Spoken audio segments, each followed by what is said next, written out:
മലയാളത്തിലെ മികച്ച സിനിമകളിൽ ഒന്നായി കണക്കാക്കപ്പെടുന്ന സിനിമയാണ് രാജീവ് രവി സംവിധാനം ചെയ്ത കമ്മട്ടിപ്പാടം. കൊച്ചിയിലെ ചേരികളുടെയും മെട്രോയുടെയും കഥ പറയുന്ന മികച്ചയൊരു സിനിമ.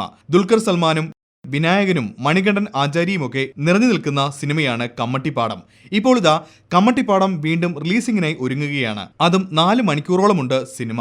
ആദ്യം റിലീസായ കമ്മട്ടിപ്പാടം 2 മണിക്കൂറും 50 മിനിറ്റുമായിരുന്നു. സെൻസർ ബോർഡിന്റെ നിയന്ത്രണം കാരണമാണ് സിനിമ വെട്ടിച്ചുരുക്കേണ്ടി വന്നത്. സിനിമ ഇറങ്ങിയപ്പോൾ തന്നെ പ്രേക്ഷക ശ്രദ്ധയും അതോടൊപ്പം വിവാദങ്ങളും കമ്മട്ടിപ്പാടത്തിന്റെ കൂട്ടിന് എത്തിയിരുന്നു. എന്തൊക്കെയായാലും നാഷണൽ അവാർഡ് വിന്നറായ ക്യാമറാമാനും ഡയറക്ടറുമായ രാജീവ് രവിയുടെ മികച്ച സിനിമകളിൽ ഒന്നാണ് കമ്മട്ടിപ്പാടം. അപ്പോൾ 4 മണിക്കൂറുള്ള കമ്മട്ടിപ്പാടത്തിനായി കാത്തിരിക്കുകയാണ് മലയാളി പ്രേക്ഷകർ.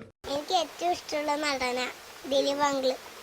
ഞാൻ ഇങ്ങനെ കേൾക്കും, നല്ല ഇഷ്ടമാണ്.